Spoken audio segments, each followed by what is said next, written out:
আসসালামু আলাইকুম। আজকে আমাদের আলোচনার টপিক ফ্রেজ ক্লজ। এখন আমরা ক্লজ প্রিন্সিপাল ক্লজ হয়, ডিপেন্ডেন্ট ক্লজ হয়। এখন চলো প্রিন্সিপাল ক্লজ কি তা দেখে নিচ্ছি। প্রিন্সিপাল ক্লজের উদাহরণ হিসেবে আমরা নিতে পারি he is a doctor. He is a doctor. অর্থাৎ প্রত্যেকটা সিম্পল সেন্টেন্সে একটা প্রিন্সিপাল ক্লজ থাকে। এবার আমরা দেখছি ডিপেন্ডেন্ট ক্লজের আবার দুটো ভাগ, subordinate clause, coordinate clause. Subordinate ক্লজে noun clause, adjective clause, adverb clause.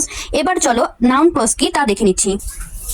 যেমন ধরো একটা সেন্টেন্স আছে, what he said was clear to all. এখন আমরা এইটার পরে মনে মনে ইট বসাবো।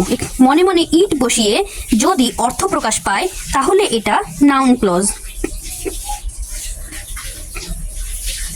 What he said was clear to all, it বসালে আমরা দেখতে পাচ্ছি যে সুন্দরভাবে অর্থ চলে আসছে, তাহলে আমরা বলবো এটা নাউন ক্লজ।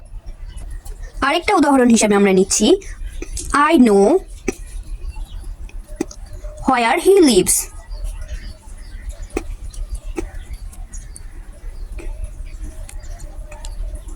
এখন মনে মনে যদি আমরা ইট বসাচ্ছি দেখতে পাচ্ছি আবার অর্থ প্রকাশ পাচ্ছে, তাহলে এটাও নাউন ক্লজ। তারপর আস্ক, ওয়ান্ডার, ইনকোয়ার, অ্যাডভাইস এই ওয়ার্ডগুলো কোনো সেন্টেন্সে ভার্ব হিসেবে থাকলে তাহলে সেটাও হবে কি নাউন ক্লজ। আজকে এই পর্যন্তই, পরবর্তীতে দেখা হচ্ছে অ্যাডজেক্টিভ ক্লজ নিয়ে। আসসালামু আলাইকুম।